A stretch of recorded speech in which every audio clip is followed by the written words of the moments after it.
What's going on, guys? Welcome back to the Football Capital for another Premier League review show. I've got the boys in the house, the Aussie Gooner, Steve, like always. Lose, win or draw, he's here, mate. He's here. You gotta respect that, huh?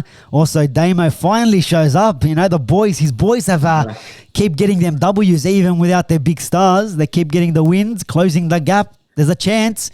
Hey, there's a chance for Liverpool. There's a chance. You never know. I've seen titles won by a lot more points than that. But boys, where do we want to start this week? Because I know there was a couple of games midweek and all that. Some great games as well. But before we get into some of these ones, I wanna just quickly mention a few things before we get started, boys. All you guys that watch this channel, you know that I have a lot of guests on, guests that become permanent panelists. You know, like Steve, like Damo, like the rest of the boys as well. We also have our good friend from Scotland, Bobby, or Bits and Bobs, as you guys might know him on the social medias. I just want to put this message out because I think it's really important. He was obviously, you guys know that he's from Scotland. So he supports the mighty Rangers over there in Scotland. He was at the Scottish Cup game on the weekend, and he copped a bit of racial abuse. Now, from me and everyone on this panel, we all I think we can all say that we don't condone any of that. It kind of breaks our hearts to hear that news this morning that he's been copped not only in the ground. He left just after the 25 minutes of the game, and then had to cop abuse at the pub as well. It's something that we don't condone, something that we don't want to hear. We hope Bobby's doing well, doing okay.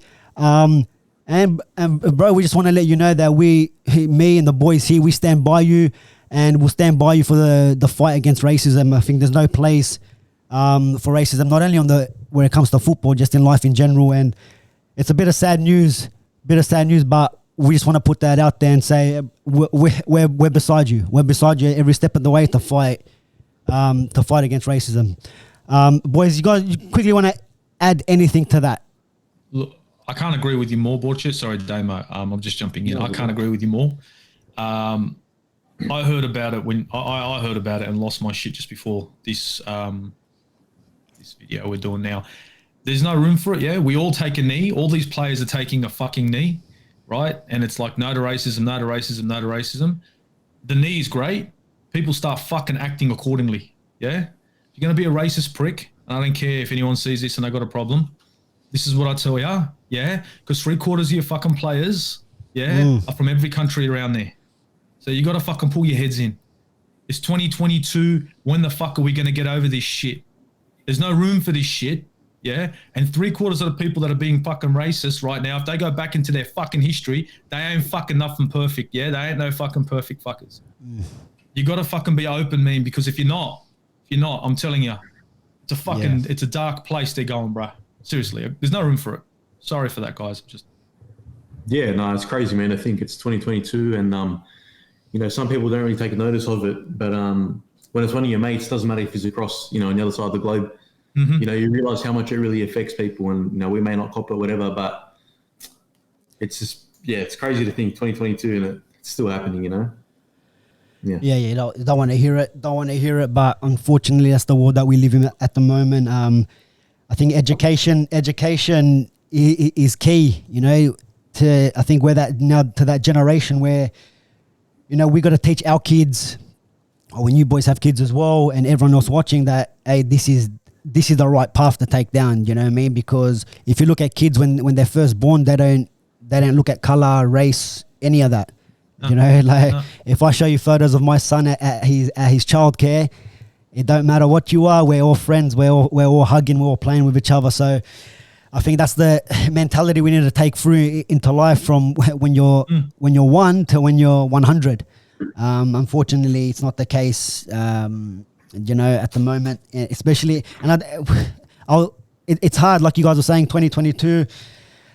I don't understand how even if someone has them thoughts and has them feelings towards someone, I just don't get why there's a need to have to express them at certain times. You know what I mean? Like, keep your mouth shut. If you don't like someone for their color, race, or religion, or whatever they might be, just keep your mouth shut. Keep it to yourself. No one wants to fucking hear what you have to say. And I think Steve is right. I mean, if they said it in front of Steve or any of us boys, they'll be. Yeah, it'll be difficult for them to. It'll be the last thing they fucking remember saying for a fucking while if they say it in front of me. I'll tell you that fucking right now. But yeah, look, Bobs, we're with you, brother. We're with you. Like I said, we stand by you. And we hope to get you on the channel soon. Yeah, have your say on the matter as well. But boys, let's get straight into the Premier League. I want to touch on Tottenham's game against Chelsea. This morning actually, and also throw in the mix as well Tottenham's game with Leicester a little bit, because that final finish the other day, I mean, I couldn't believe it, because it was on the same time as the Man United game, so there was a bit of a goal rush happening. But I flicked over to the Man United game, and you know, the Damo's in the group chat going, boys, you're watching the wrong game. And he was right, because Steve, I was ready for you. Maddison scores the second goal. Maddison gets the winner. He scores again. I'm getting my drafts ready, and then Spurs go on and win it. I'm like, no. Conte gets another victory there. But hey, what a crazy game for Spurs, and even in their race for the top four, that was a crazy result for them. Jump in, lads. You know, like, I'll be honest with you, like Leicester. Remember when I was doing my preview of Leicester, and I kept on saying, "See on shoes, fucking a weak link." Is it me, or is someone now starting to realise that Sion Chu is a weak link? He let them fucking down in that fucking game in the dying hour. Yeah, but bro, Tielemans, bro, gave that pass away. They needed to hold it. Do you know what I mean? I know what you're saying. I think that's unlike him. Yeah, Tielemans. That's not like that's beyond his character. This guy's usually solid in the game. He's not one to, you know what I mean? So I look at players that the repeat offenders. And that's why I pick on Sion Chu, because he's a repeat offender. This guy fucks up for the fucking fuck's sake of all the time. He's like Granit Xhaka with Reds. This guy just keep making errors. Tielemans, unfortunately, he puts that pass through. It wasn't the best wayward. But look, let's be honest. Conte and Spurs got lucky right in the ends. And you got to play to the last minute. You got to keep your heads up, and you got to play the last minute. And we're going to touch on the Man United game. You got to play to the last second. You know what I mean? And I think Spurs continued to play their football and didn't give up. Yeah. What can you do, Damo? That was nuts, eh? I mean, when you sent me that, because you know the day before, I sent you a screenshot of like a live score. I can't remember what game it was from, and like live score was playing up. He had like 89 minutes plus one that the team scored in. I'm like, why didn't they just write 90th minute and then 89 plus one? It was a bit. So I thought, wait a minute, there's another fuck around here, because I just checked it. 93rd minute, and it's like, yeah, they've done. It's 2-1. Leicester have got it. And then when you sent that screenshot, unbelievable, bro. It's crazy that like Bergwijn played however many minutes, but this is a guy that's like linked away from the club, right? In this window or the next window. Yeah. It's just football. What a crazy game, man. Yeah. And Spurs went on to win that one. It was a big, massive 3 points for them. But they went on to, I think they played in the mix of all of that. They had Chelsea in the cup as well. So I think they played Chelsea 4 times or something this season. Haven't scored a goal against them, and it was the same thing this morning. 2-0. Wasn't the best first half for Spurs. Few half chances maybe, but it looks like Chelsea got no matter what manager, whether it's Conte, Mourinho, or whoever's at the helm, they're Nuno Santos, but they've got their number. Chelsea have got Spurs' number. I think Chelsea have got the quality. That's the problem. And with players like Hakim Ziyech, who is just on bloody fire at the moment. Look, I don't think Tottenham could have competed with the strength of Chelsea in the first 45 minutes. I think we all saw it. Chelsea were all over them. It was fucking horrible. It was like a rash. And look, look. Let's be honest. What a goal from fucking Ziyech. Yeah, you guys see that? The fucking hell. Mate, He's rated himself a 10 out of 10 in the press conference. He's watched the back and he's been asked what do you rate? He's giving himself a 10 out of 10. I mean, look, not bad. He has to, eh? It could have been. Honestly, this guy's creating chances. He could have scored 2 goals in this game, but you know what I mean. This guy's on fire, and this is a player that I wanted at Arsenal before he went to Chelsea. I was screaming and yelling his praises, and now he's at Chelsea doing bits. You want to touch on that Kane thing, don't you? Look, Harry Kane is Harry Kane. I mean, yeah, isn't he one of your boys, Harry Kane? Isn't he one of your own? No, apparently he's not. He was never at Arsenal. He's never at Arsenal. Apparently, that's what the Tottenham supporters. They're trying to delete the archives, are they? Yeah, they're trying to. Yeah, they're doing their best. They're doing their best. But look, I feel even with Harry Kane the last couple of weeks, I know he's been getting goals, but it's still. Do you guys still see Spurs? I know that even with they win their couple games in the hand that they have. If they win them all, they go in front of Chelsea. Do you know what I mean? So this loss doesn't really hurt their top 4 hopes. But what does that mean? What does that mean for Chelsea? Does that secure them into that top 4? I mean, another 3 points. I know they haven't been great the last couple of weeks, but does that kind of put Chelsea now? All right, we got the 3 points. We're maybe going to get that third place, or do you think it's still a bit shaky for them? Because I know Ziyech has been doing well the last couple of weeks, but is it enough, bro? Because Ziyech hasn't been the best pretty much since he's come to Chelsea. He hasn't really. It's only been the last couple of weeks and sprinklings of games. You know, not a lot of games where you're like he's been outstanding. But and we know that Lukaku coming back from his club suspension, club ban, and then his actual injury that he had, he hasn't really been at his firing best as well. I know he's off the ball when I think he was that Ziyech goal from memory. He had like 2 players marking him, so maybe he's not getting the goals or assists, but he's dragging out the players out of position, leaving more room for his teammates. But what do you think, Chelsea, in terms of the result, the position they're in? Is third where they're gonna end up, or is second? You know, can they leapfrog Liverpool? Is that a possibility, Damo? Yeah, I think it was a big 3 points for them. It's a bit hard to tell because there's a lot of games. Everyone's playing catch up. You don't know who's postponed and whatnot. So it was a big 3 points for them to sit in third. Personally, I don't think they're going to jump Liverpool because I know we have 2 games in hand and whatnot, and we're looking all right considering we don't have 2 of our best players, who are out at the AFCON still. But I think, man, it's just like you said, Ziyech and stuff, kind of hot and cold. I can't really blame him because, like you said, Tuchel does have the squad rotation happening, and you don't know, is Pulisic going to be in? Is Ziyech going to be starting? I know they've had cup games as well, and they're still, we're going to meet them in the final in a couple weeks' time and stuff like that. So it's very hot and cold for them, and I think these postponed games really hasn't helped anyone at all, whether it be form or just confidence looking at the ladder currently.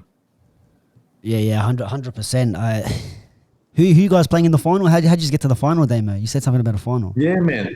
What happened? A comfortable 2-0 win against Arsenal. A full strength Arsenal, by the way. They got their players back, so there was no excuses there. 11v11, so it should have been, okay. No more excuses there. Because I thought the Arsenal went through because they celebrated a 0-0 draw like it was the final. Yeah, So it's only the first leg. I didn't know, Damon. Now fucking shut the fuck up. Bundesliga waves and everything. Shut the fuck up. We had fucking 10 men. We were playing 10 fucking men, all right, against Liverpool's fucking squad, okay, that apparently recovered from COVID, which is my ass. They did even have COVID, yeah. You guys had one guy.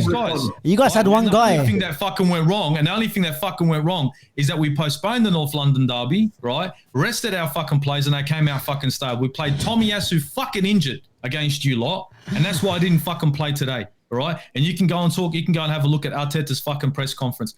I had fucking Kenny Ken at the fucking game, all right? And even said at 45th minute, this guy was fucking gassed and gone.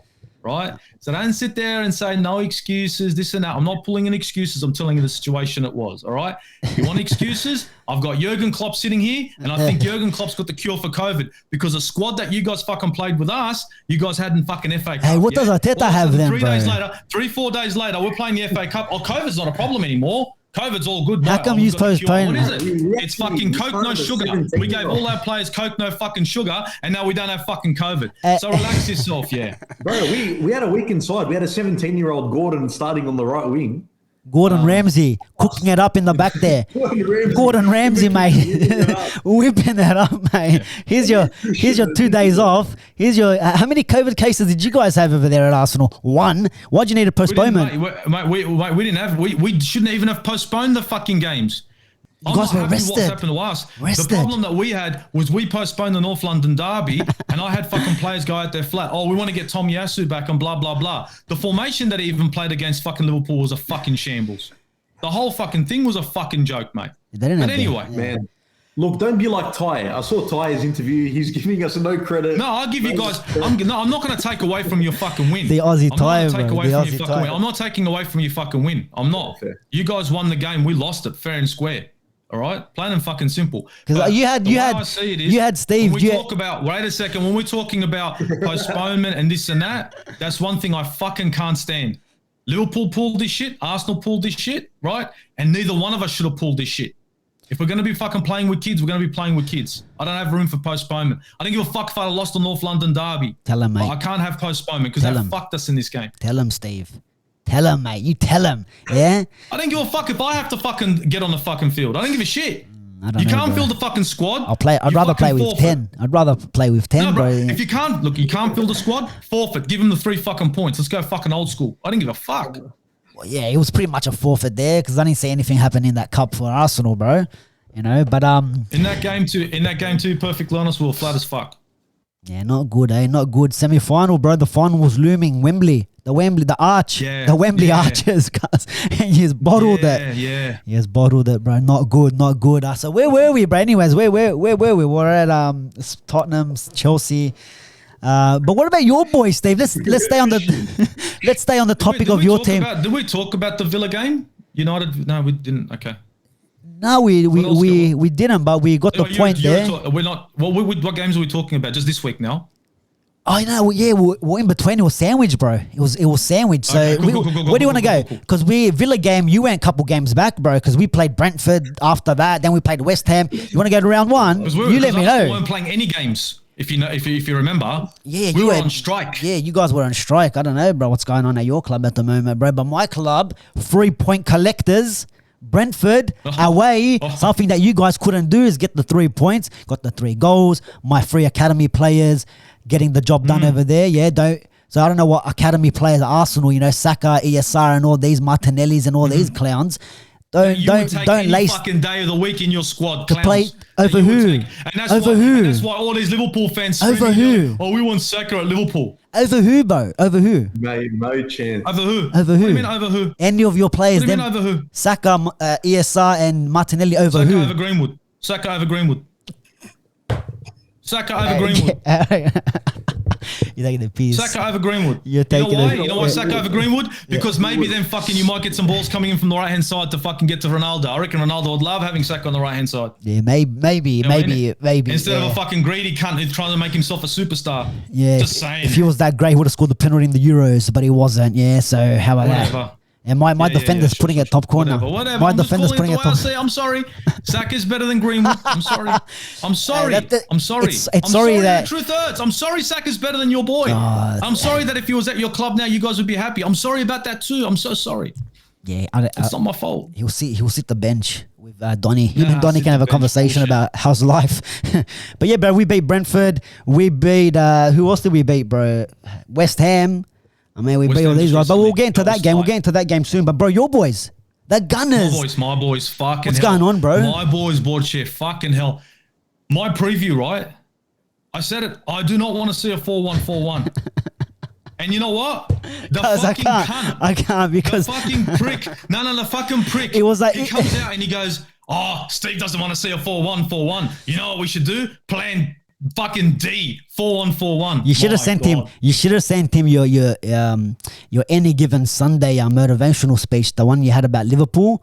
On any given Sunday, we can beat. Like you should have sent that speech into the boys at halftime. They probably would have done something. Any given Sunday, I need a team that's going to be set up correctly. 4-1-4-1 with Sambi Lokonga in front of the defenders, and he's going to move the ball from the defenders to the fucking midfield. I had Gabriel running past him and getting into the fucking final third to put the ball into the midfield and getting caught out because the guy can't do this. And if I can see it, and 3/4 of the Arsenal fans can see it, you don't hang out this poor kid to dry in the midfield because I want to play a 4-1-4-1. You could have played a fucking 4-4-4, a 4-4-2 with fucking Sambi and Odegaard in the center of the park, ESR on the left, Saka on the right, with Martinelli and Lacazette up front. Anyone with any fucking brains could have played that. Yeah, look. The game against formation board. Shit, come on, bro. Match the fucking Burnley's formation 4-4-2. What's wrong with 4-4-2? Bro, I thought you're gonna whip out the whiteboard for a second. You got the pen in your hand. I don't know if you're signing autographs or you're gonna draw a diagram. What's got one? I'm holding on to it, so I'm just slowly putting pressure on it. But look, but I get what you mean, bro. Because watching that game, like we're very okay. Look, jokes aside, with everything kind of happening outside of football and whether your teams are playing games or not playing games, suspension, because we had Party come back from international he came back from African Cup, and 15 minutes later you guys sent him back, or he sent himself back to African Cup of Nations. So it's like, what's going on here, bro? Your teams quarantined himself. But yeah, he didn't want to get in trouble. He's like, I shouldn't be here. Do you know it's 14 days? I mean, referee came out, pulled up the card. The card's red, and on the back of it says COVID. Yeah, that's it. But look, with all that happening, I think there was still chances for you guys to take the lead and get the upper hand on a team like Burnley. And now I know they've only won one game all season, but still they're in a dogfight to stay up. So these type of teams, they're going to give you problems.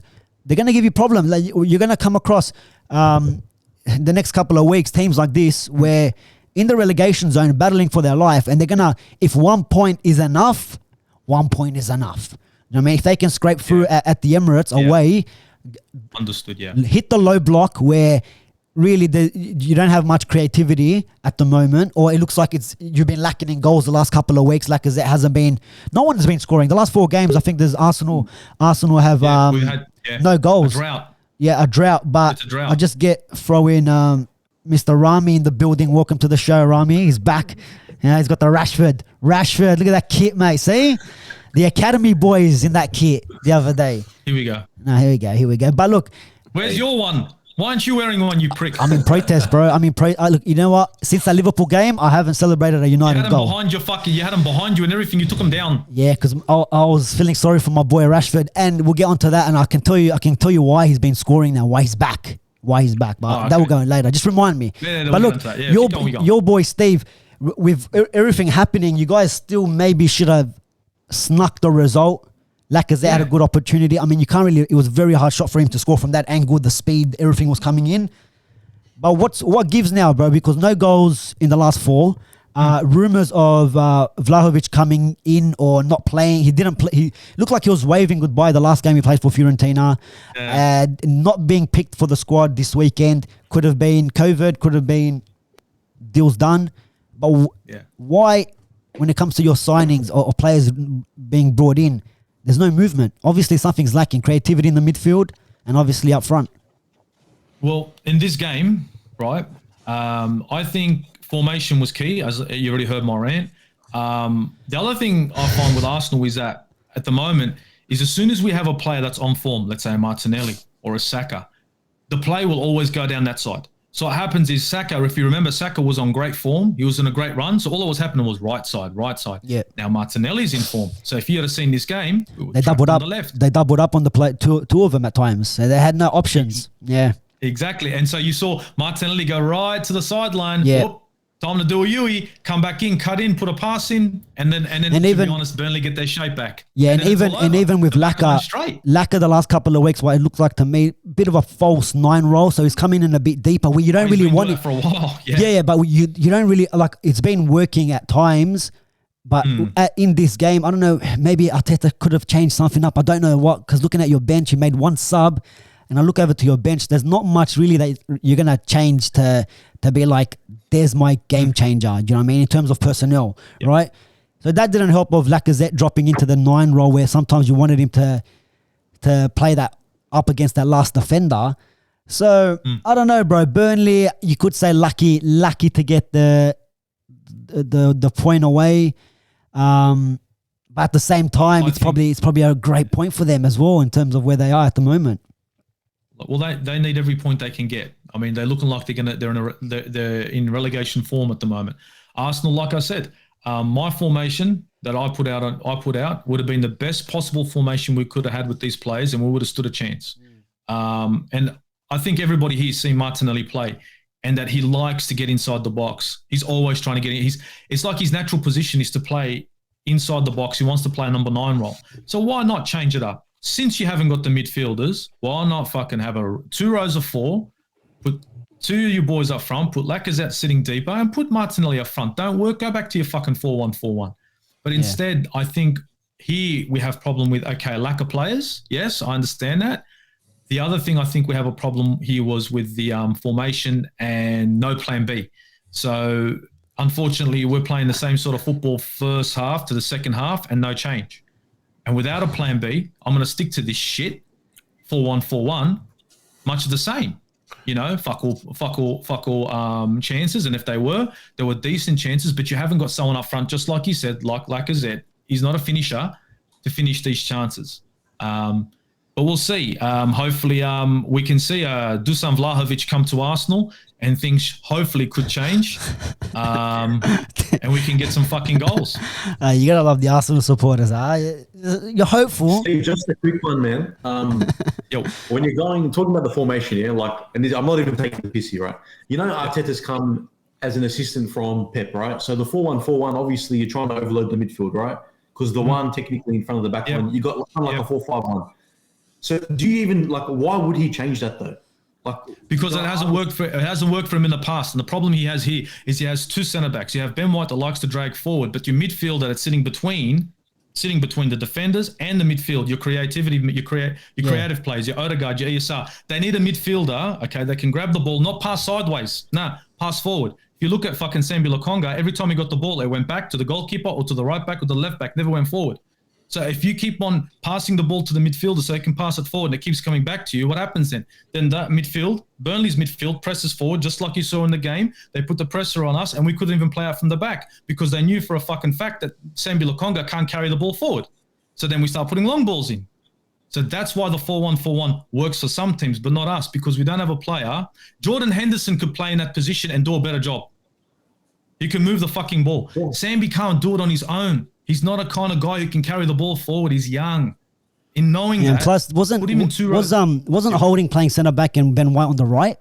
Or Holding was centre back. Ben White was on the right. Yeah. So even Holding, I don't know, but him going Holding forward. Had a good game. Yeah, Holding had a good game. Come on. Yeah, but in terms of like the last couple of weeks when Ben White drives forward with the ball, I think he does it a lot better. I think he does it a lot better than Holding. So on the ball defensively, Rob Holding's not too bad. Like all the duels, I think he's probably majority of them won anyways. But in terms of going forward with the ball, like you said, Sambi Lokonga can't do that role unless he has someone behind him or next to him. Beside him, which they're all suspended at the moment, all them players, right? Fucking everyone. So I think if Ben White played in that centre back role, maybe it would have helped Lokonga out a little bit. But like you said, Steve, I think. It's a flip of a coin. Yeah, it is. Yeah, you know what I mean. Yeah. You want to fuck with a defensive line, and then maybe it costs you a goal. This is a gamble, you see, and that's why. And real quick, a lot of people are getting down on Gabriel for going forward and getting caught on the ball, right? Remember, you said Rob Holding doesn't go forward, right, Borche? You said that just now. He's not a good player going forward, and Ben White is a player that likes to go forward, and as you've seen, so when you've got this sort of situation. Gabriel's the only player that can come from the back line and actually drive it forward and pass and actually overlap his midfielder. Look, that's most Arsenal fans. If they don't see it, have a good look. You'll see what I'm talking about. Well, look, it hasn't been a good couple of games for Arsenal. I mean, you guys have Wolves after the international break. It's going to be another tricky one. Looks like Wolves are in some sort of form. We'll go on to their game a little bit because they got the they got up against Brentford. Brentford not doing the best the last couple of weeks, getting the asses handed to them. The last couple of games, I know Liverpool put 3 past them. United put 3 past them. I think Southampton the week before it was 4-1. So they're getting slapped up as well. But what about the goals in this game, bro? You got João Moutinho, the 36-year-old midfield maestro. He's rolled back the years. He's rolled back to 10 years back, where he's 26 now, pumping them from outside the box. Thierry Henry, bro. Thierry Henry, come outside, bro. It's one of their. Remember that? Was it against United probably, where the outside of the foot bender, Henry. It was literally it was one of them goals. The foot bender. It was one of them goals, and but then Ivan Toney responds with another belter, and then Ruben Neves. I mean, I know that was there. Rubes. Yeah, Ruben Neves with the goal. Why didn't Traore score in this game? Did it get, or was that the game before? Am I tripping out? Was it the game before? Game before. Where he scored at the end. Yeah. Game before. But yeah, the Ruben Neves, a crack of goals in this game, bro. Did anyone get a chance to watch this one? And our Wolves slowly a little bit of a dark horse for these European positions. Well, they're not going down without a fight. Oh, there we go. Damo's gone. You've shocked him. Damo's like, did you talk about European football? Hey, Damo, what are you doing, bro? What are you doing? Where's the professionalism here, mate? Show me some Allison, mate. Get solid with you. Yeah, show us your hands, bro. Allison, get into Allison settings, bro. Allison settings. You gotta save it, bro. You gotta save that laptop, bro. Quick hands. But Rams, this game, bro, this Wolves game. The result, great result for them. Not so much for Brentford. I mean, they had a great, decent start to the season, taking points off some big teams as well, and now slowly slipping away. They're not as close to the relegation, but you never know if their form continues.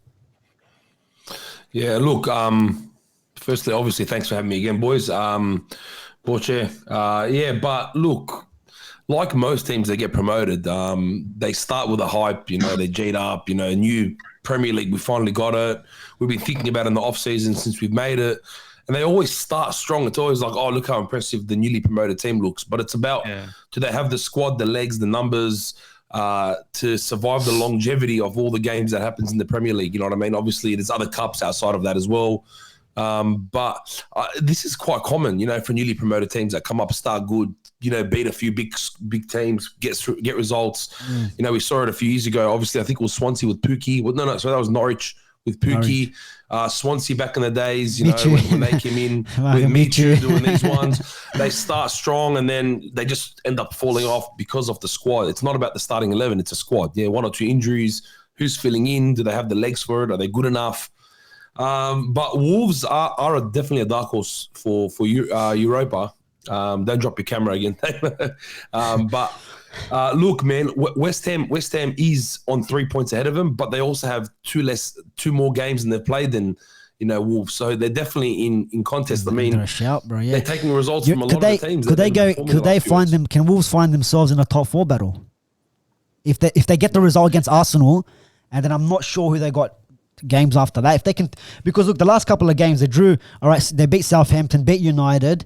They beat. Draw to Chelsea and win to Brighton, and then before that was a loss. Only 1-0 to City, which City had to fucking really fight to get that result. So it's looking, not too bad. I mean, look, man, if you look at the table, anyone from Aston Villa up is competing for that top 4 spot. Really, Aston Villa's on what? Yeah, but 26 points, but they've only played 21 games. Leicester's only played 20 games. This is the problem with the whole COVID thing. We look at the ladder, but you need to look at matches played. That's what you need to start looking at. You know what I mean? It's insane. I think everyone's competing right now. Like Chelsea's played 24 games. Everyone else is on 20, 22, 21, 20. Like there's teams that have 4 less games, like Leicester, they played 4 less games than Chelsea. That's a potential for 12 points.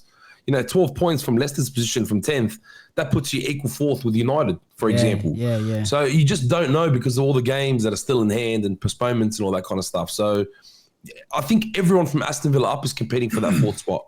Yeah, Villa getting the result as well. Stevie Gerrard, your old boy there, Damo, getting the results as well. Huh? I mean, you got the like Steve had to remind us at the beginning, you know, against Man United, the 2-2 draw there, had to come back. Felipe Coutinho, you know, getting the job done there, 1 goal, 1 assist, making moves. Yeah. But out of fucking nowhere, eh? Yeah. But it feels like they got bought out by Newcastle's owners, signing Digne, bringing Coutinho. Yeah, bro. Like, that's such funny. Like honestly, they look. You got Villa got owners that are serious. Yeah, when they were in the Championship, they spent big money. We've spent big money at a big risk of them not to qualify or not to make the playoffs for the Premier League. That was the big risk they took. Luckily, they made it. They went through the playoffs, and then not to mention last season or might have been the season before, where Jack Grealish's last goal might have been last season. I don't know, where they were about to go down and Jack Grealish saved them on the last day. So the club's taking big risks or took big risks to buy players to try get them into get the club into the Premier League. Now I think they also got the money from Grealish as well. So that's right. But now they need to spend that money wisely in trying to stay there. And now not only are they staying there, I mean, look, they got Martinez. I know he was. Like, as much as you like to hate him or whatever, he's a bit of a fucking prick, but he's a good goalkeeper, bro. He's a good goalkeeper. You know, a bit of a butterfingers, you know, for Bruno's shot, but you know, he's still a great keeper and still a decent buy. That's probably his only mistake. Honestly. Yeah, and like if you look at Fantasy Premier League, he's up there in terms of the goalkeepers. But yeah, Rami, you're right there, bro. These guys spending a lot of cash. You're right. They're like that. It's like they got bought out by the Saudis, or was it the Saudis, right? Yeah, and but they're looking to stay up and even try to get them. And I know Gerrard is not here. He's not here to fuck about. He wants European competition, you know. And it's not in Champions League is probably a bit of a stretch, but has to be a Europa League spot. I don't think he's interested in so much in the conference, but you never know. But Everton lads, you know, they beat Everton 1-0. Everton are now sacked Rafa. I mean, Duncan Ferguson is back. Agent Rafa. Agent Rafa, bro. What's going on there? Rafa. Here we go. That's fucking horrible. He's one of those ones that's been ever in the Premier League. Yeah, I know. But everyone's had a go. Yeah, man. He's like Hughesy and Sam Allardyce and Mourinho and all of those have been around the block. It's one of them parties that just never ends, and this one just keeps getting passed around. They're all in I think they're all in the same group chat. These guys are all in the same group chat. Boys, who wants to take, like we're doing the podcast, boys, who's available today to jump on? Same as them. Boys, Everton's available, who's ready? Yeah, fuck, whatever. Honestly. Yeah, I think I'm available this weekend. Now, give it to Duncan Ferguson for a couple of weeks. We're just kicking back here in Dubai. You know, it's one of them. But Everton are in trouble, bro. They're looking at, like, if you look at the games and all that played, they're in a relegation fight, bro. That is, and if you look at the teams down the bottom there, bro, your Leeds who lost as well. They lost to Newcastle. Norwich beating Watford. So Watford's in that fight as well. And not to mention Norwich, that Scorpion. Did you see that Scorpion? Did anyone see that Scorpion goal? Yeah. Fucking me dead. I mean, it's I don't know what's going to happen, but Everton, are they going to survive, lads? I mean, they got some decent players, but they just don't look like they're playing. Unless they're versus United, and all of a sudden, they're all fucking ex-Barcelona. Townsend's doing soon. Townsend's fucking taking the piss. So it's definitely concerning for Everton, man. Like massively. Like this, Everton's always been a team that's one to be worried about when you verse them. You know, they've always been that team. Obviously, you know, Liverpool with their derby as well and whatnot. But Everton's always been that team, and just it's not happening, man. I don't know where they've gone wrong. I reckon Calvert-Lewin's on his way out too. Who knows when? I don't know if that, you know, injects money in their hands or it flips them the other way around. But it's I don't know where it's gone wrong here. Like, I don't know. They've had injuries at the start of the season. But did that Rafa signing, appointing Rafa, I mean, it was toxic from day one. Literally, it was not even when it was like the rumors of Rafa coming, the fans were already protesting outside the ground. So any sort of mistake that Rafa did, whether it was results based or whether it was a substitution or whatever it might have been, the fans already, banners are out. You've seen the banners in the couple, the other game, the last couple of games, the banners are out, bro. The banners are out, like, and that's something the club you should know that, bro. This is a manager that's won a European trophy for your rivals. All right, the rivalry is not the best rivalry not the best derby in the world, because Liverpool just wins it every single season. But it's still your rival club. You can see the other person's stadium if you pop your head out the window. That's how close they are. So it's like that, making that appointment, I think, was absolutely stupid in my opinion. There were so many other managers that probably would have fit the Everton job a lot better in that case. But they're not looking good. Are they staying up or what, boys? Are they going to stay? Eh? Well, the next 3 games, it's Burnley, Leicester and Newcastle. So Newcastle, they got it's a battle. Chance. Well, Newcastle are fighting back. They're doing their best they can. And now Leicester and Burnley, well, you know what Burnley are going to fucking do? They're just going to fucking sit back and defend. Out of those, if they draw against Burnley, if they lose against Leicester, and then what? They're in trouble, man. They're in big shit. And you know what? Look, you know the whole thing about getting rid of Rafa, this and that. I don't know. I look at Rafa Benitez. He's done it all. He's done a fair bit, right? Has he passed his use-by date? Had he already passed his use-by date? Because you know how you got managers that are just great and everything, but it gets to a point where it's like, it's time to go. You know what I mean? And it's time to finish it up, because it looked like he was out of ideas, man. Seriously, bro. But bro, I think this is that period now where even when you're looking at United and they were trying to find a manager, right? You've got the They're old. not going to get him. No, I'm saying United were trying to find a manager, and it's hard to. You ask the question who would you put in, and you can't really have 100% answer, because you've got these old guys who've been there and done it, but are they, past their prime, like you said, they can't adapt to the modern game, and then you've got your youngsters like Lampard and your Gerrards and whatnot, and even Ollie, right? There he is. If they don't really get the chance or the backing, or the players don't have enough heart to turn up every week, they can look like terrible managers also. So it's a bit of like a double-edged sword, bro. Double-edged sword. Who are you gonna get? But Rafa, as of late, look at his last few appointments. Do you know what I mean? It hasn't been fucking phenomenal. Yeah, but the one at Newcastle, the fans loved him. The project that he presented, they loved him, and it was just that fucking Mike Ashley lied about your signings and bringing players in. He lied, bro. He brought him back into the Prem. That was horrible. He got him. I think Rafa was there when they got relegated, but I think he might have come in when they were kind of in trouble. Just off the memory, I can't not too sure, but I think that's what happened. And then he brought him back up, right? He brought him back up, and then all these promises and stuff about players coming in, or we'll get you this player, get you that player, and they didn't sign anyone. So what do you expect Rafa to do now?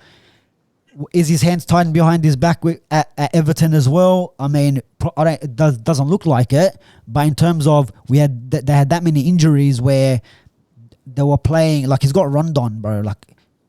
You're relying on Rondon. Rondon was washed a couple of years ago, bro. Yeah, man. They're relying on him. Calvert-Lewin hasn't been playing pretty much the whole season. So I don't know about Rafa, bro. I don't know if so much. I get what you guys mean about these managers being past their use-by date, but I think it's could be a combination of both, bro. The players, maybe some of the players, how can Digne go to Villa and say he went there because of the manager? This guy played for Liverpool, you just played for Everton, so you can tell you didn't care. You know what I mean? That just shows you that you didn't really care about if you were at Everton. You wanted to fuck off, so you didn't give a shit. So it's one of them. Do the players care? How many Dignes is there with the same mentality in that Everton in that team? With the as soon as I get linked to someone, I'm out of here, bro.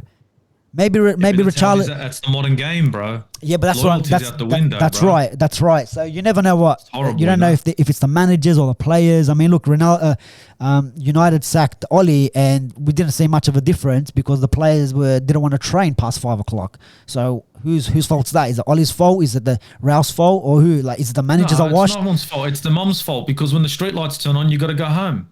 Well, that's right. No. That's right, bro. We got to stick by the rules, bro. And because all that, by your rules, your mum says come home, you come home. When the street lights come on, you start pedaling, bro, fast as you can.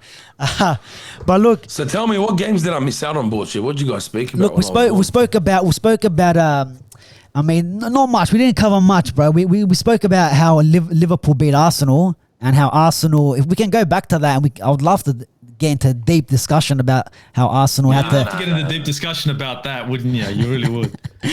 But yeah, not much. Look, Man City dropping points there, boys, again this week, and it was to Southampton now.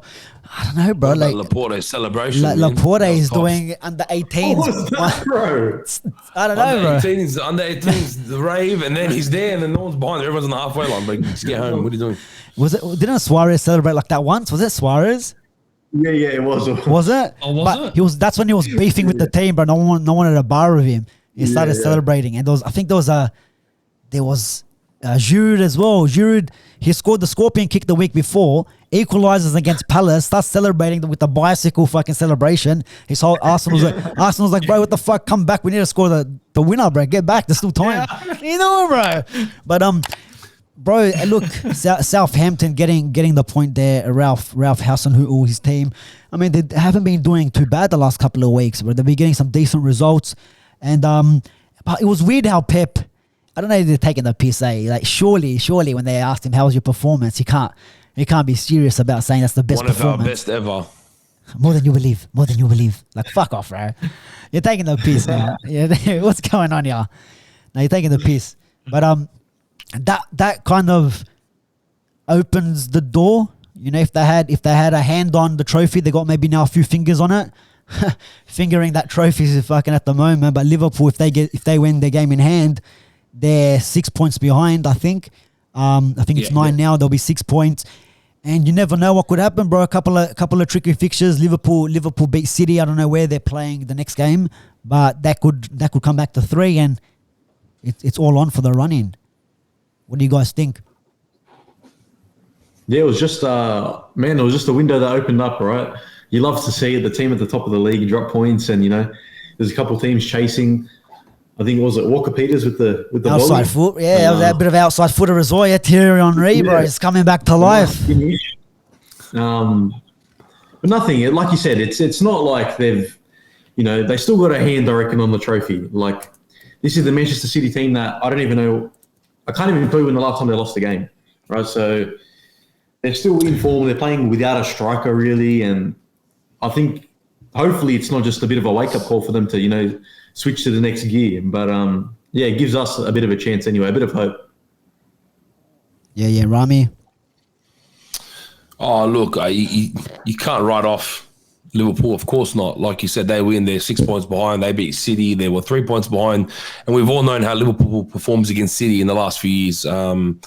They tend to pull the result over them. So, look, obviously my bet is still on City. I think majority of people will still pick City to win the league. Even Liverpool fans will still pick City to win the league. But you can't there's definitely no chance that you can forget about Liverpool here. There's no way. Like you said, they win 6 points behind. So I'm still on City to win the league, man. I'm still on City to win the league. But regarding the performance, man, it was a disappointing one. I don't know what Pep was talking about. Like you said, he was on something special. But obviously, Southampton took it as a massive win, a massive result. That's for obvious reasons. You're holding Man City, who's been unbelievable this season with 2 losses for the full season, and you managed to hold them to 1 point. That's magic. I think they went on a 12-game unbeaten run as well. 12 games, so he stopped 12 or 13, something like that, and he stopped that run. Wins in a row or whatever. Yeah, but look, they had their chances too, bro. Did you guys see that Sterling miss? Yeah, man. Yes. I was going to say, imagine if that was Bruno or Ronaldo. Fuck, the media will be going off. But because it's fucking Sterling and City, the love childs of the media, Manchester City, no one's really talking about that. But that's should have been in the back of the net. Didn't take the shot seriously. It looked like he was like, he was like. Steve, they were talking about this. They were talking about some I don't know if it's match fixing, but some betting scandals at Arsenal. Maybe Sterling's thinking about, what, I can't score. A big money on me not to score in this game. So it could have been one of them. To stop with the cards. Stop with the card. Won't play. We'll just stop scoring goals. Stop scoring goals. Bro, it's one of them. But City, like Rami, you said, bro. Like, I don't see him slipping up. But we've seen stranger things happen, to be honest, here in the Prem. Like we said, Liverpool with that game in hand, they win that game in hand, and I don't know who it's against though. I know is Damo still with us, or what? Where's he gone? Mr. Construction Worker there. Look at him. Still construction worker. Yeah, but you look at Man City, even them, the next two games, they got Brentford, Norwich. So that's 6 points there. I mean, if not with like a 15-plus goal difference to their tally. That's like an extra point too. Yeah, you're right. Yeah, and then after they have Wolves away, which that's a tricky one. That's where it gets a bit trickier. But again, they'll be beating Wolves as well. I think they're going to blitz it through this. But then again, we wouldn't predict that Southampton would have drawn. You just don't know with the Premier League. That's the obvious thing to say. But yeah, they should be taking it, but never write off anyone. Yeah. Like even Chelsea's still in the running. You don't know, even though they got a game, they played extra. Then yeah. You know, they played 24 matches. You just don't know. You don't know. Yeah, look, we'll go into the Man United game while Damo we'll wait on him. We'll keep his team to the end. 1-0 against the West Ham. Now, to be honest, a lot of people were saying this game was a bit boring, but to be honest, look, it was a bit end to end. Now both teams not in the best of form. You know, West Ham have had a decent season, but I think they've won only 2 out of their last 8 or 9 games. So their form hasn't really been the best as it was going into the Christmas period. But it's still West Ham. They still got some quality players in that squad. They still play some fantastic football as well. And they make it hard, and they made it hard for United. You know, everyone knew what Moisey was going to do. Was going to play with the low block, and they know, you know, if United can't create and can't break us, they're not going to score. It's as simple as that, because we've seen it throughout the last couple of seasons when it comes to United and our players. We just lose all creativity when it comes to the final third. It looks like it, but we got the goal at the end. Yeah, Ralph made the subs on the 82nd minute. Martial, Cavani, Rashford came on just before that. He made the subs, and the boys all three linked up to get that goal. Questions on offside, onside by 4 kilometers, no doubt about that. But yeah, I think for me personally, it's about getting the result. We've seen teams around us drop points this week. You know, even Spurs this morning as well dropping points. Arsenal as well dropping points this morning. But it was all about the result. It was no matter how you got the result, whether it was your only kick at the goal, whether it was an own goal last minute or first minute, it was about the result. And I think the boys needed it. I mean, you've seen, especially Rashford. I think the goal was good for Rashford, and I said that it's not his football that was the problem. I know he hasn't been performing in terms of his performances, haven't been great, but I said a couple of weeks ago, it has to be some mental health thing, or it has to be something off the pitch. And it was, bro. It was his missus left him. She's taking him back now. She's taking him back, yeah. And she's released all the stresses. She's worked on all the pressure points.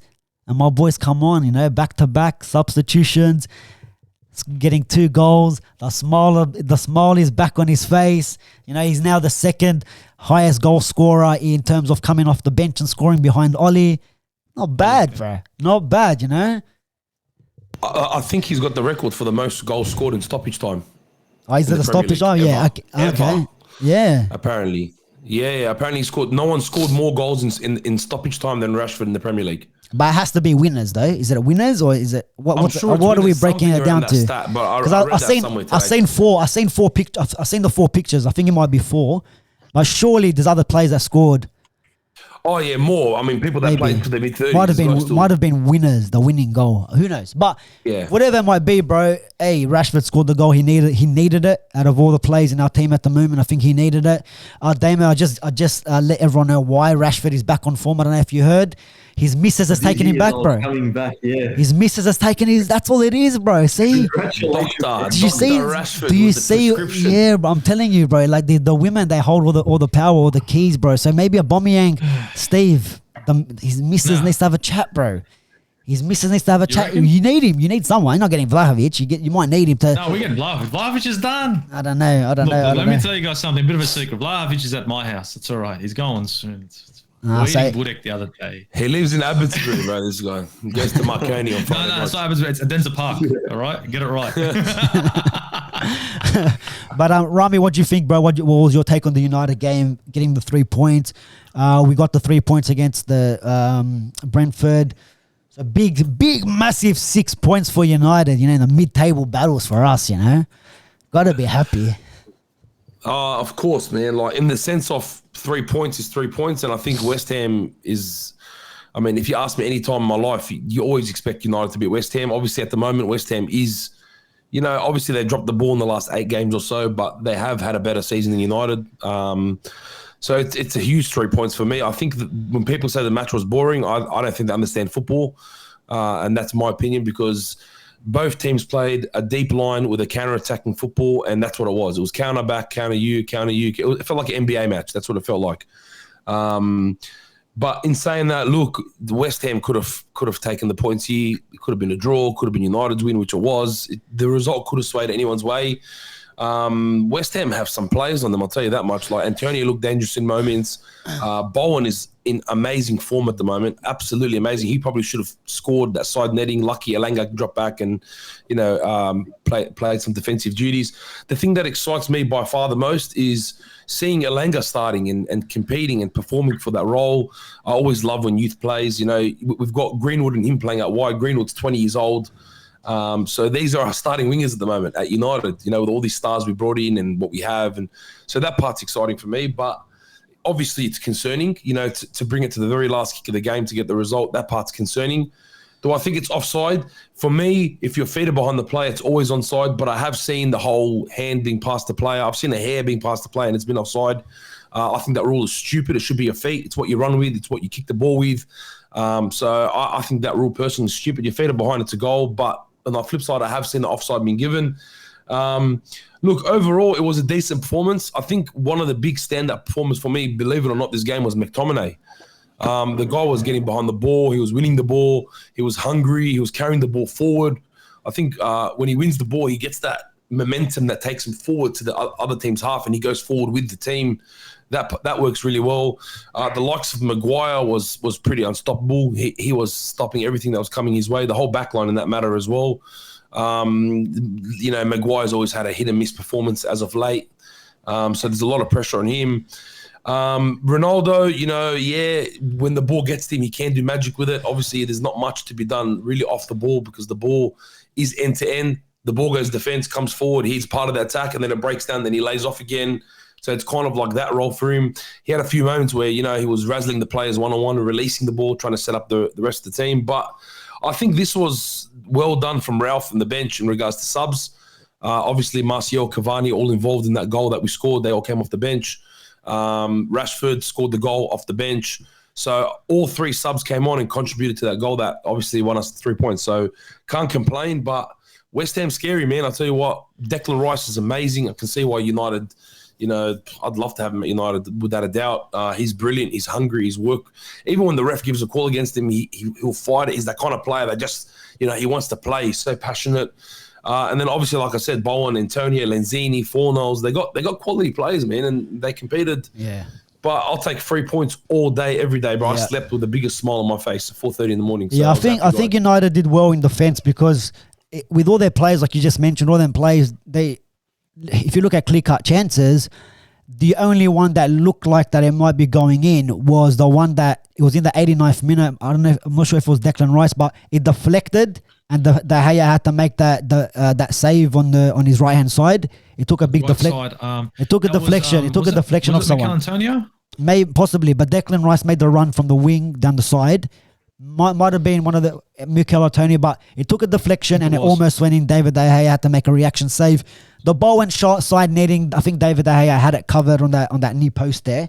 But I think we did well defensively to, with Tellers and Dalot to stop anything they really had, because they were running at us, but it looked like they kept on running into brick walls, which was good. Harry Maguire, I know what you're saying. He had an okay game, but I just think with Maguire, instead of when the ball comes up for a header to clear it, instead of clearing it and trying to find the United player, maybe to try to header it to United player, he's always headering it out. When in doubt, kick it out. That's him. Just bang it out. instead of, all right, let's try look for a player. I think that's the only thing that kind of maybe let him down in this game. One-on-one battles defensively, one-on-one battles every time he had someone but running even that, bro, like even that with the one-on-one stuff as well, like even in the air, like you can still try find the player instead of just whacking it out and putting yourself under pressure again. I think Rafael Varane, I'll probably give my man of the match to him instead of McTominay. To be honest, I didn't. What happened with him? Is he going to be all right? I think it was all right. I think it took a little bit of and continued. Phil Jones was on the sideline with a smile, and then he's like, okay, I'll sit down. I want to get my little cameo. Here we go. But no. But Borche, what concerns me also, I know you're talking about Varane, sorry, just really quickly, is that, again, what is it now? 110 corners, no goal for United? That part's concerning, man.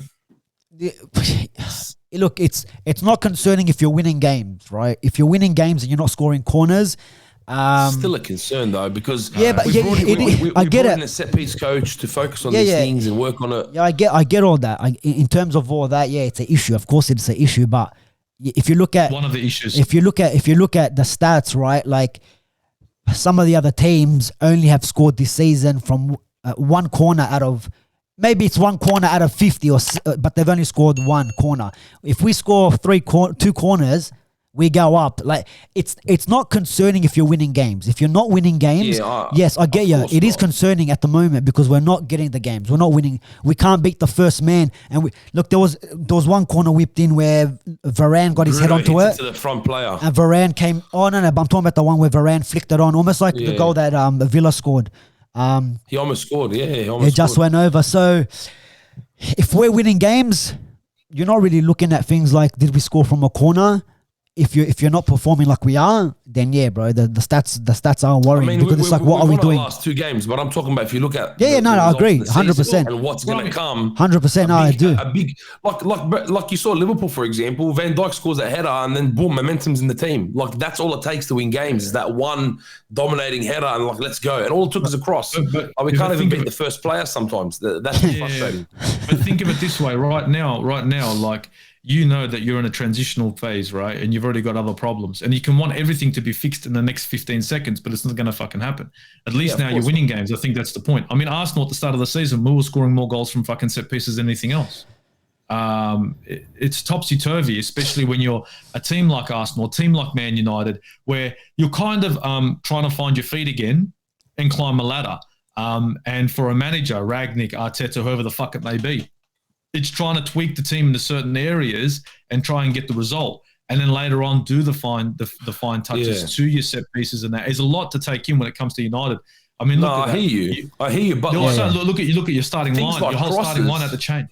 Yeah, I know, but things like crosses. Like, are you telling me now if I went up to anyone, any team, at whatever level, and I told you at training take 100 corners, tell me how many you score, and they say 0 to you. What are you doing? Like, and these are professionals that know how to cross the ball and know how to header. I don't think too much training needs to go into corners.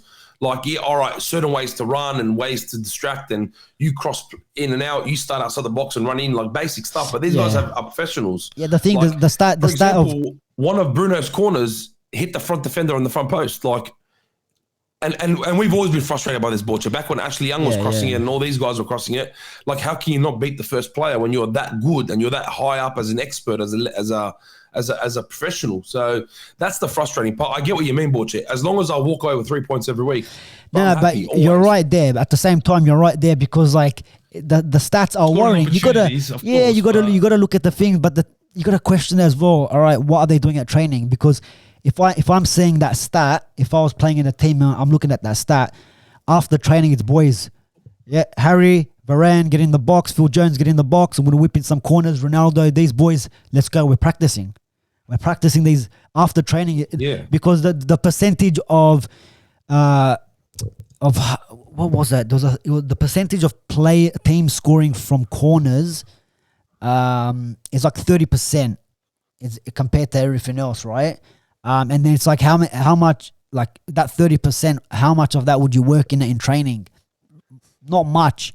So you do that stuff with the players. Training's over. Yeah, you get the boys together. All right, jump in goal, get one of the... That's all it takes. That's all it takes. But the thing is, they're not doing that.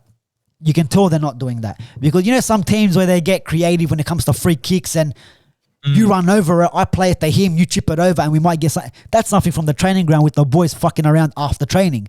because you're not doing that during training, right? You see some of the lower teams. Like I remember Sheffield United last season doing a lot of them little. I'll pass it to you. You do an overlapping run. I chip it back. And they score goals. We've seen a one recently. I think Southampton have done something this season like that where they've stepped over it, and Ward-Prowse has played it to someone, and they've gotten a goal like that. So it's the mentality of the boys staying back after training, bro. It's as simple as that. You stay back after training, whip in a few balls, and that's about it. But look, United go into top spot. I know Arsenal got one game in hand still, which is against Tottenham. So if they win that game, they leap above us by the 1 point. But at the moment, I think Steve, I was telling you before, when Arsenal was the only team that was the only ones that were playing games, and everyone had the COVID breaks. I was even saying there's more pressure for the teams that are not playing. Like now that United have got the game over Arsenal, it's more pressure now Arsenal to win that North London derby, not because it's just a derby in Tottenham, but it's top 4 as well now. So it's a kind of a double whammy. But look, I wouldn't say happy, but look, it is 3 points. We move on. The last thing I wanted was to lose and then go into international break again. And it's happened all season. But look, let's move on quickly. Damo, your team, your boys are collecting the W's, collecting the wins. No Mo Salah, no problem. No Mane, no problem. I mean, one of Arsenal's old boys is getting the job done for you. Maybe they do need him. Maybe you guys need to sell him back. The ox, the ox in the building, bro. Please keep him. Please keep the cunt. He's got more goals than like Lacazette, and he's got more goals than what's his name, Aubameyang. I've always rated Oxlade. I don't know why Arsenal fans never. Trust me, man. You watch him at Arsenal, man, and even Liverpool fans will tell you he's great when he's great, and when he's not, he's gone. So he showed up, but he didn't show up here. 2 chances. First chance was what? Saved by the keeper. Second chance, Merry Christmas. Hey, Merry Christmas is the one that counts, but But Damo, bro, look, back to back, man. He's scoring back to back. Yeah, Damo, look, your boys getting the job done, closing the gap on City because they dropped points. The whole dilemma was when your boys go away on African Cup of Nations, they might struggle. We've probably seen a little bit of it maybe up front where But at the same time, there was COVID and there was all these other stuff that were more of an issue than actual. Oh yeah, your team can't score because you just went to the Emirates and put 2 away anyways. So not like that mattered, But yeah, how do you think your team went against Palace? Palace, to be honest, not too bad, bro. I think Vieira's got them playing really well, especially the last couple of games. I wouldn't say that I wouldn't say Liverpool were lucky in this game because, bro, your keeper is there to do his job. So when a keeper does his job, you're not lucky. When they say, oh, you guys got lucky because of David De Gea. No. That's his job. His job is to save the goals. That's why he gets paid what he gets paid. And that's why he's between the sticks. And I think Alisson was fantastic, bro, in this game. And it's hard for a keeper, especially like Liverpool and City, who they don't get tested every week. De Gea gets bombed every week. So he's on his toes. But for Alisson to be out of majority of games because he doesn't touch the ball, all of a sudden to get, I wouldn't say peppered, but to be getting shots coming left, right, and center and doing like double saves, mate, that's why he gets paid the big bucks, bro. So Liverpool Palace, bro, what were your thoughts on that game? Yeah, bro, I thought first half we looked good. We looked, pretty strong considering, like you said, We've got Salah and Mane still out. I think they actually drew each other in that in the next round of the AFCON. So that'll be an interesting thing to watch. But yeah, man, I think we did enough to get the job done in the first half. We had a couple of corners early on. Virgil got his head onto one. Oxlade again.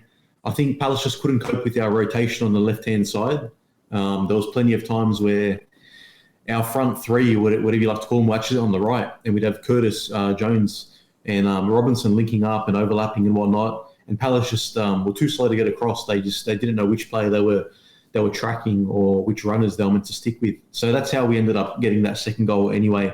And we probably could have had a couple more in that first half. But whatever Vieira said at halftime, man, like it really blasted Palace. And man, you don't even know, like they had enough chances to really get back into the game. Alisson was great.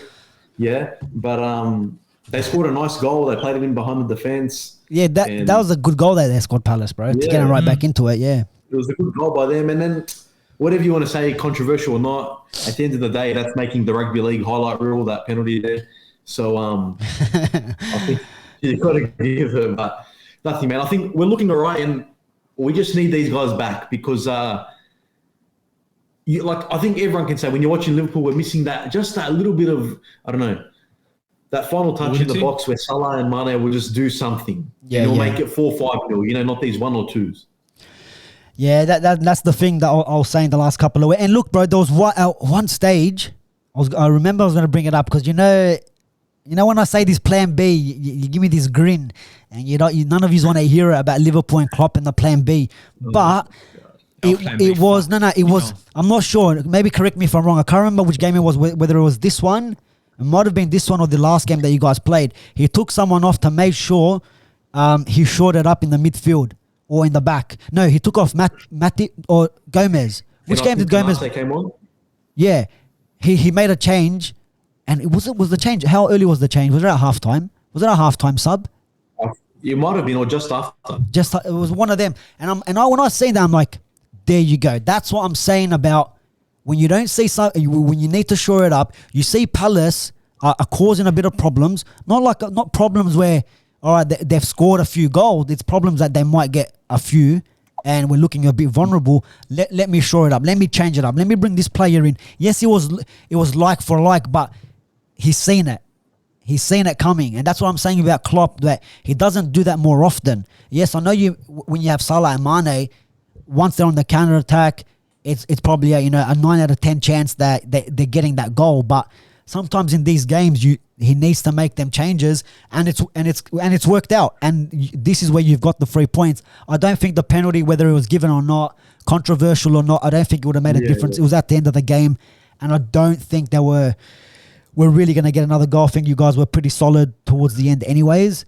So I'm not too worried about that controversial Liverpool, call, but. They get the result. Anyone, boys, you guys want to touch on what that result means in terms of the table? Are Liverpool going to really push now once the boys come back from African Cup of Nations after the international break? Can Liverpool maybe cause one of the biggest upsets in Premier League history and snatch it?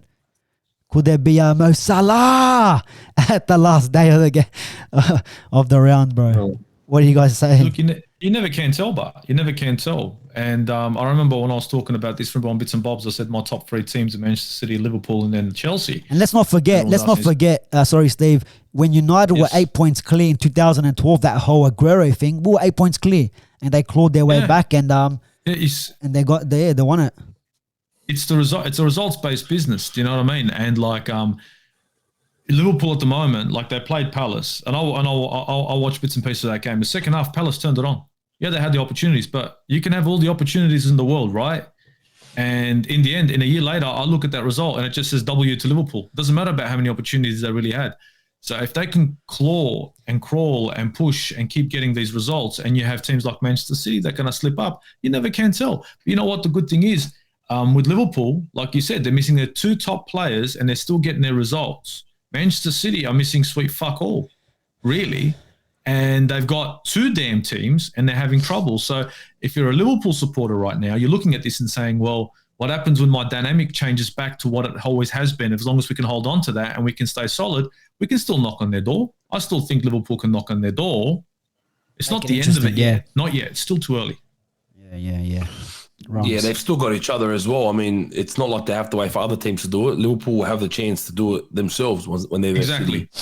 And like I said earlier, we saw it in the Champions League, we saw it in the Premier League the last few years. They've had the upper hand against City every time Liverpool's have faced them. But I don't know if it was only me, but what I saw from this game was Southampton had so many chances and could have taken the 3 points themselves. I feel like the amount of saves and misses and missed opportunities and one-on-ones, and obviously hats to the defence as well. They had many chances where they kind of blocked it, and Alisson had a great game as well. But Southampton had so many chances in front of goals, poor decision-making at moments. sorry, Palace. Why am I saying that? Palace. And obviously, you know, there were so many chances. But in saying that, like you said, the penalty, to me, can be given either way. Obviously, I don't know if you guys saw Alan Shearer. He was disgusted by it. He was like, how do you give that a penalty? Because if you watch it in slow-mo, take it away. Do you know what, though? Like, take the penalty. Park it away. But you know what? You say take it away. You say take it away, but it was 2-1 at that stage, and Southampton still had chances after that as well, and right before it. So Palace, bro, Palace. I know you like Southampton. Take that jersey off. Get him myself. Palace. Lord Prowse. do you know what it is, bro? It's like Ralph Hasenhüttl, Ralph Radnick. You know, Ralph managed him, coached him, whatever. And Mike Smalling. Nah, but look, Crystal Palace did have many chances, like I was saying before and after. Southampton, bro. Southampton, bro. Fucking get it right. I'm taking. Palace. We're on the ball here at the football capital. We know what we're talking about.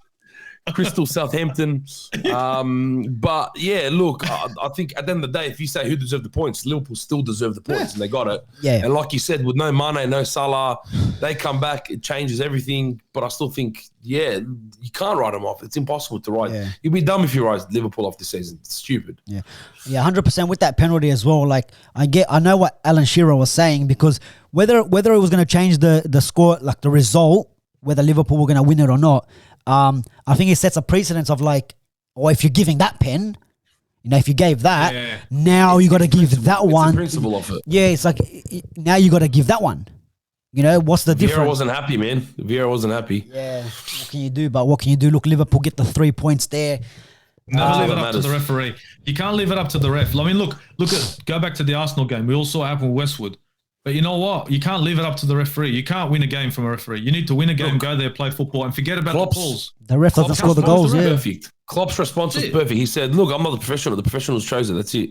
That's it. It's end of the day. If you're going to wait on the referee to win you a game, you're in some big shit trouble, because half the time the referee in those games is going to be against you. Yeah. You know, there's going to be calls that you'll say, oh, they're against me. Yeah, it's football, man. Yeah. It is. It is what it is. It's one of them. But look, that wraps up another Premier League review show. It's international break. Another one. You know what, bro?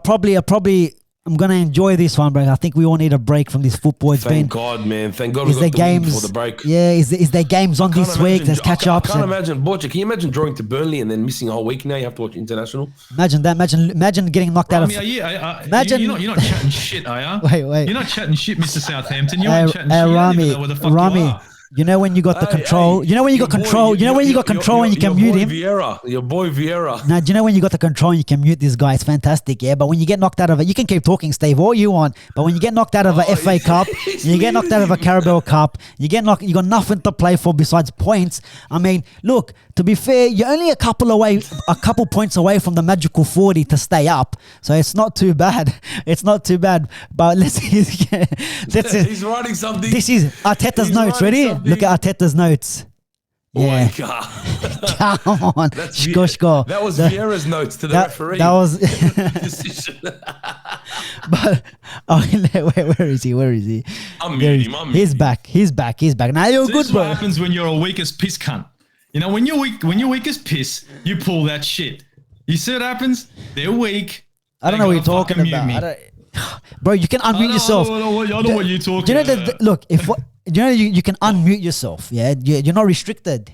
If I mute you can just unmute it, bro. It's all fine. It's all good. Mate, it's all right. But this is your show. Yeah, and I was just stating the facts as well. I was just stating the facts. Rami's made a point. It'll be shit to draw to Burnley, the only team that's it would be. I'm not taking one, the piece. One game. Look, I'll be honest with you. I was taking the piece. No. There's a lot of truth behind it, obviously. Look, to be perfectly fucking honest, right? We can sit here and talk about fucking Arsenal drawing to Burnley and blah, blah, blah. Yeah, we can. Day, right? Yeah, we can. End of the day, we still got one game in hand. And if we win that fucking game, guess what happens? We flip again. Hey, right now, who's top four right now? Yeah, but we're not. It hasn't flipped. Oh, look at these guys. They're looking at a temporary top four and they're jumping for joy. What? Your battery. Charge your battery.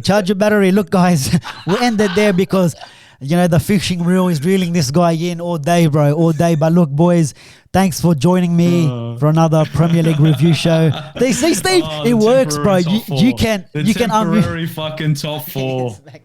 Temporary top fucking Oh, wait, four. Steve's is freezing. Why are you freezing, Steve? What's going on now? Oh, fuck off. Yeah, here we he's go. Now freezing. I'm freezing. Now this year.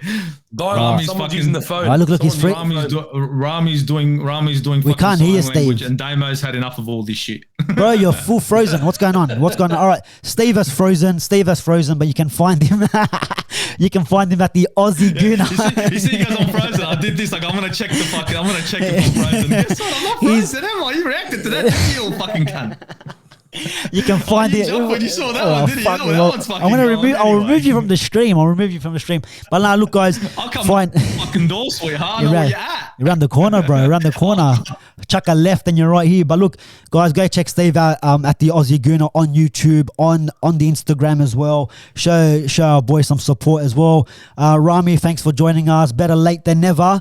You know, why not? Exactly right, and man. Damo, Exactly right. he's had enough, bro. Damo's had enough. He's had enough of this bullshit. Give a fuck. He's looking at like, 3 points. Damo's had enough of this. Fuck these low cunts. On this mid-table podcast show, bro. He's had enough, bro. He's just too high up there, bro. So, boys, once again, thanks for joining, and we'll see you after the international break. Take it easy. For everyone else, like, share, subscribe, all the beautiful stuff, and we'll see you on the next one, boys.